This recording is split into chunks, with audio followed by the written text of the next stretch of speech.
Magnolia Hotshots or San Miguel Beermen? Nasa dalawa lang ang pagpipilian ni Javi GDL or depende kung sinong mauuna sa kanila. Dahil alam nyo ba, na ayon mismo sa spin sources na may balak palang kunin ng dalawang mag-sister teams na yan si Javi GDL. Sa ngayon, hindi pa magawang makali sa sumpa ng jeep si Javi pero once na mapalitan na or mabili ang prangkisa, kasadong-kasado na to. Ang tanong kung paano nila makukuha to gayong pinagbawalang ipag-trade ang mga players hanggat wala pang bumibili nito upang mapanatili na intact ang roster. At Dave Ildefonso, magkakaroon na raw ng formal na PBA team sa pamamagitan ng pag-trade ng rights ng Northport patungo sa susunod niyang destinasyon. Tara, pag-usapan agad natin.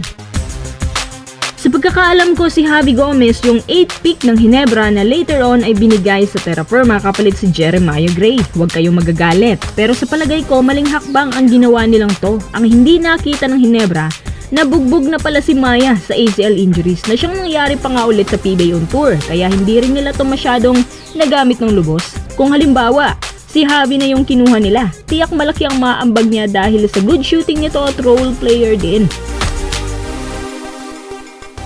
Pero hindi nilang problema ngayon dahil ayon sa spin sources, kinumpirma nila na si Javi Gomez Diliano balak kunin ng dalawang sister teams ng Ginebra, ang Magnolia at SMB. Kaya pala si Javi nung nag-expire ng kontrata niya sa Anyong KGC, dali-daling umuwi sa Pinas para pumasok muli sa PBA. Sa kasamang palad, pagbalik niya isang buwan ng lumipas, tuluyan ng namaalam ang Terra Firma. Kaya ang mangyayari, imbes na matitrade na sana siya, na-freeze dahil sa pagka-disband ng mismong team. Hindi naman pwede mag-trade sila na yung kapalitan, walang malilipatang team kasi nga disbanded.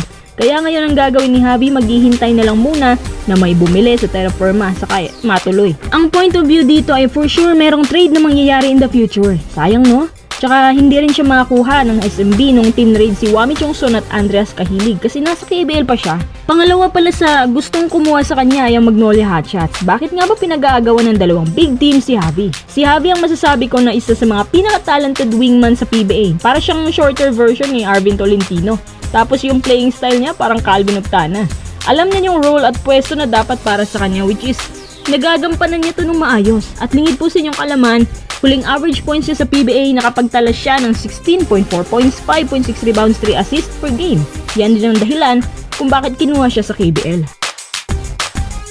Habang doon, pinapalaro siya ng 21 minutes playing time na may 8.5 points per game at tumitira ng 41% beyond the arc.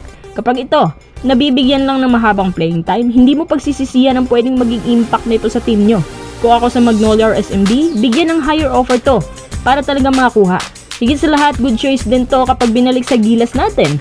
Effective na wing at may kumpiyansa sa international scene under Coach Tab Baldwin. Wala nang petiks-petiks. Best choice na wing si Javi. Siya nga pala, may isang team din daw ang handang kunin si Dave Ildefonso sa pamamagitan ng pag-trade ng Northport rights nito. Ayon kay Dave na sana raw ay may deal na para makapasok na siya sa PBA. Dagdag pa niya, sila daw ang last message tapos di na raw nagre-reply ang Northport management. Paliwanag naman ng NP na big time daw ang hinihingi.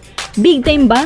O sadyang kuripot lang talagang Northport kaya nilayasan ni Greg at ni Arvin. Tapos delay pa nga raw eh. Baka yung NP talagang may problema. Bali focus muna si Dave sa kanyang Abra stint sa MPBL laban sa Nueva Ecija habang hindi pa nagsisimula ang bagong conference ng PBA at aayusin daw ng team na to ang mga kaparaanan para makuha na nila si Dave mula sa NP. Hindi naman sinabi ng mga sources kung anong team to kaya hindi ko rin pwedeng banggitin pero sa palagay ko TNT to. Ang TNT kasi ngayon naghahanap ng mga fit na pyesa at si Dave ang nakikita ko na fit sa kanila dahil sa pagiging two-way player na to. Ang 6'4 shooting guard na si Dave nagkaka-average ng 17 points, 4 rebounds, 5 assists sa MPBL. Maasahan mo na ang two-way player na to kayang-kaya pang hasain ng TNT kapag bigyan lang nila ng mahabang playing time. Dahil ganun nakadesperado ang TNT sa kanilang Grand Slam bid kaya kulang na lang kunin nila lahat ng free agent players. Anyway, bagay ba si Dave Ildefonso sa TNT?